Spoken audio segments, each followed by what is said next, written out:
Right, we're in Ronda. So, like, share, subscribe, all that stuff. Ronda's an interesting place. This is where Hemmingway discovered fighting. In fact, it's where they invented bullfighting. And, well, usual thing. Discovering Spain, it was started off as vaguely Greco-Roman settlement and turned into a Moorish settlement.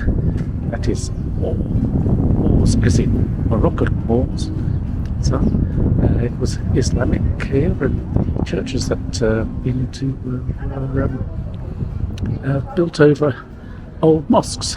Yes, like a lot of people that come to Spain for their holidays, I didn't really know a lot about the history of Spain. I knew it had been a world power at one point, and then somehow all its kings went crazy and inbred, and the place fell apart. So what do I know at this stage? I discovered by now that Andalusia had split up into various squabbling city-states that were called Taifa, and I believe Ronda was one of these. And Ronda eventually was conquered by Ferdinand and Isabella, and after about 50 years they decided to kick out the Muslims and even the Jews and also the Christian converts who kept reverting back to Islam, and I think they were called Mozarabic Arabs. They were neither one thing nor another. So anyway, they were all kicked out and replaced with sheep, a bit like the clearances of the Highlands in Scotland.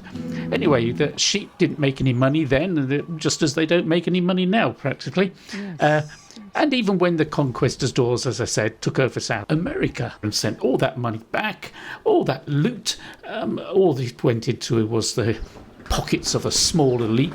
Well, they spent a lot of money in building churches, especially as the whole economy tanked. Who's to blame for that? Obviously, God needed to have a bit more money in his back pocket there, and that way we'd rescue Spain. It didn't quite work out that way, but there you have it. That's their potted history of Spain for you. Okay, so where are you? Today is Tuesday, and we're in Ronda, and we're in Santa Maria de Mayo of Ronda, a century church built on the site of a mosque, and it's full of really extravagant sculptures and paintings, many of which were made in the last century.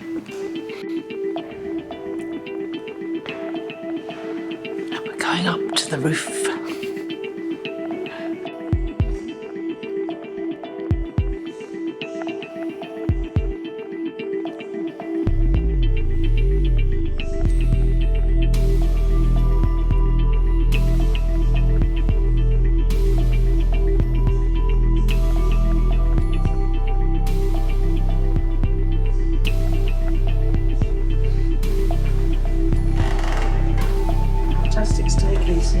Yeah.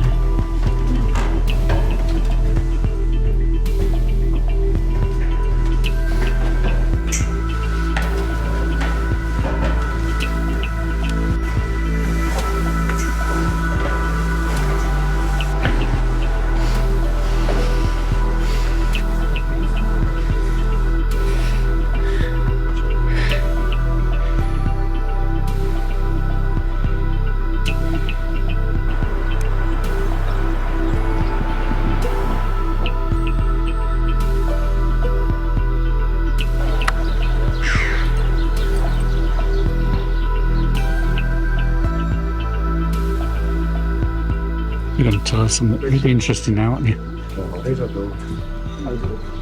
Was it like, share, subscribe?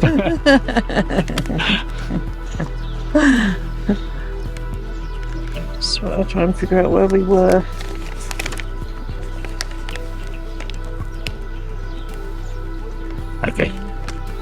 I'll say it. Like, share, subscribe. Don't forget.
Okay, tell me about the castle, Helen.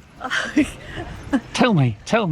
Oh, I want to know. I would love to tell you something about the castle.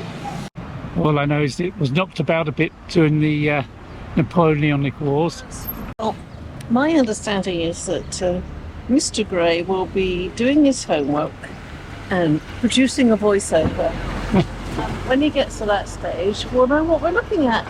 And several months from now, I will no doubt have forgotten what it is that I'm looking at, or whether I'm in Ronda or wherever I am, because I'll be looking at all the pictures thinking, hang on, when did we take that? Go and have a look at the menu down here. Oh, right. And all I'll remember is that we just had beef burgers there. So, there you are. Information, hey, hardcore information. Like, subscribe, share. Anyway, I'm on holiday. I'd better give you some history. Ronda was a neolithic settlement, and it morphed into a Celtic one, and the Phoenicians and the Carthaginians hung out here, and then the Romans Romanized it. I killed anybody who objected to their settling there, and they gave it the name Ronda, which basically means that it was a place surrounded by mountains. Then it got destroyed during the civil war between Julius Caesar and Pompey, and didn't really do much for quite a long time. The Byzantines came, and then the Visigoths. But it was the Moors who really got it started again. In 713, Abdulaziz conquered it and made it capital of the province of Takarana under the caliphate. And then the caliphate collapsed, and a character called Abu Nur seized it, and he founded a kingdom called Banu Ifran, and he built the Almokabar. And then in 1066, the king of Seville, Al-Mu'tadid, he conquered it. And then later on, the Almoravids turned up, and they were a bunch of fundamentalists, so nasty that Almohads actually teamed up with a bunch of Christians to get rid of them. And then later on, it became part of the kingdom of Granada under the Nasrid dynasty.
we today and what are we up to?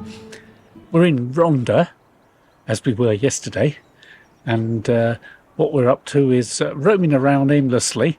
We're going to do a lot of that today, and we're going to go to the bull ring, with any luck, and find out about the history of bullfighting, because this is the place where it all started, apparently, or at least the modern bullfight started, that is with matadors and all that sort of stuff. What else can I tell you? Oh yes, Hemmingway came here and he liked to watch the bullfights here.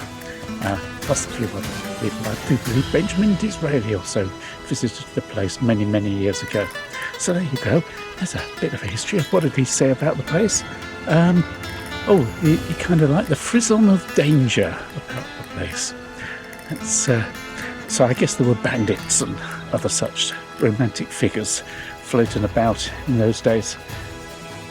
Francisco Romero, a Ronda lad, is thought to have been the first person to introduce the practice of fighting bulls on foot around 1726. Probably when the first tourists started turning up. And prior to that, it had been mostly a fight on horseback as part of a chivalric display. And I do believe that Emperor Claudius banned gladiators and bullfights took their place.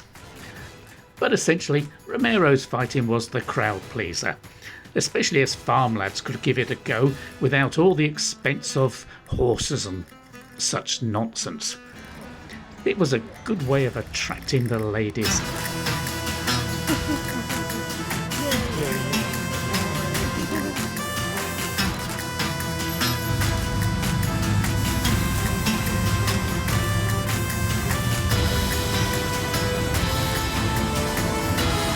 It's no fun being a biker when you're going to wear all the kit in this weather, isn't it? The whole point is to be free, easy, have the wind blow through your hair.